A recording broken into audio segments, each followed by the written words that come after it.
శ్రీ గురుభ్యో నమః. శ్రీ మహాగణపతి నమః. పరఫలాల కార్యక్రమానికి స్వాగతం. తులారాశి వారికి ఈ వారం ఎలా ఉండబోతుందో నేను చూద్దాం.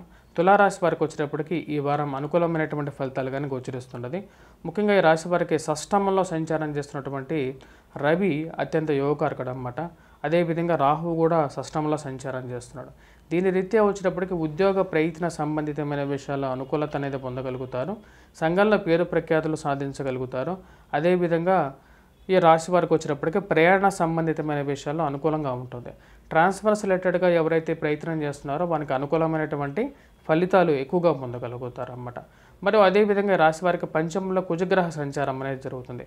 పంచమంలో కుజుడు సంచారం చేస్తున్నప్పుడు ఈ రాశి వారికి పిల్లలకి యొక్క ఎదుగుదల గురించి కొంచెం ఆలోచన అనేది ఉంటుంది. వారి యొక్క సెటిల్మెంట్ గురించి కొంచెం ఆలోచన అనేది జరుగుతుంటుంది. వ్యాపార ప్రయత్న సంబంధితమైన విషయాల నూతన అవకాశాలు అనేవి కలిసి రావడం అనేది జరుగుతుంది. ఎందుకంటే రవి రాహువు ఇద్దరు షష్టమంలో సంచారం చేస్తున్నప్పుడు అనుకూలమైనటువంటి ఫలితాలు పొందగలుగుతారు.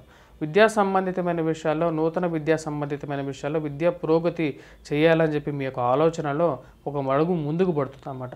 అదేవిధంగా ఈ రాశిలో ఉన్నటువంటి విద్యార్థులు అనుకూలమైనటువంటి ఫలితాలుగా చెప్పవచ్చు.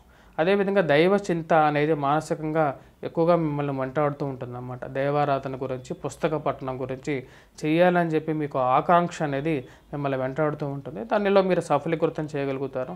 దైవ దర్శనం అనేది జరుగుతుంది. దూర ప్రాంత ప్రయాణం అనేది జరగడానికి ఆస్కారం అనేది ఎక్కువగా గోచరిస్తున్నది. షష్టమంలో ఎప్పుడైతే రవిగ్రహ సంచారం జరుగుతుందో సంఘంలో పేరు ప్రఖ్యాతులతో పాటు ఉద్యోగపరంగా కూడా పదోన్నతి పొందడం అనేది జరుగుతుంది. అంటే ప్రమోషన్ అనేది పొందటం అనేది జరుగుతుంది. అదేవిధంగా వ్యాపారంలో కూడా నూతన వ్యాపార ప్రయత్నాల్లో కానీ ఒక అడుగు ముందుకు వేయటం అనేది జరుగుతుంది అన్నమాట. ఇది మానసికంగా శారీరకంగా కూడా మిమ్మల్ని ముందుకు తీసుకెళ్లేటువంటి ఒక మంచి అనుకూలమైనటువంటి కాలంగా కూడా చెప్పచ్చు అన్నమాట. ఈ రాశి వారికి అనుకూలమైనటువంటి కాలంగా చెప్పొచ్చు. విద్యార్థులకి పోటీ పరీక్షల్లో ఉత్తీర్ణత సాధించగలుగుతారు.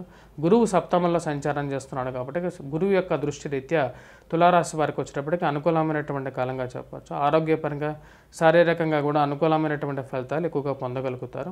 ఈ వారం ప్రజెంట్ పరిస్థితి రీత్యా వచ్చేటప్పటికి అనుకూలంగానే ఉండే విధంగా ఉంది. మీ యొక్క ఉన్నత అధికారులు ఎవరైతే ఉన్నారో మీరు పనిచేస్తున్నటువంటి కార్యాలయాల్లో వారి యొక్క మన్నలను పొందడం అనేది జరుగుతుంది. అవి మీకు ఎంతో మానసికంగా కూడా బలాన్ని చేకూర్చేటువంటి విధంగా ఉంటుంది. ప్రమోషన్స్ పరంగా ఒక అడుగు ముందుకు వెళ్ళినట్టుగా కూడా మీరు నిర్ణయించుకొని ముందుకు వెళ్ళటం అనేది జరుగుతుందన్నమాట. మరిన్ని సానుకూలమైనటువంటి ఫలితాల కోసం ఎటువంటి పరిహారాలు చేయాలనేది చూద్దాం. ఈ రాశి వారికి వచ్చేటప్పటికి ముఖ్యంగా పంచమంలో ఉన్నటువంటి కుజుడు అంత యోగ్యాన్ని ఇవ్వట్లేదు. వర్తక పరంగా మరియు అదేవిధంగా ఎవరైతే ఈ యొక్క స్పెక్యులేషన్స్లో ఇన్వెస్ట్మెంట్ చేస్తారో వారికి అనుకూలంగానే ఉంటుంది, కానీ కొన్ని స్టాక్స్ అనేవి అంతగా లాభించవు. పంచమంలో వచ్చేటప్పటికి వడ్డీ వ్యాపారం చేసేటువంటి వారికి అనుకూలమైనటువంటి కాలంగా గోచరించట్లేదు. అదేవిధంగా గురుగ్రహ కృప వల్ల ఆరోగ్యపరంగా కూడా అనుకూలంగా ఉంటుంది. ఈ రాశి వారు చేసుకోవాల్సినటువంటి పరిహారాల గురించి మాట్లాడేటప్పుడు కుజగ్రహ శ్లోకాన్ని పఠించడం అనేది ముఖ్యమైనటువంటి సూచన.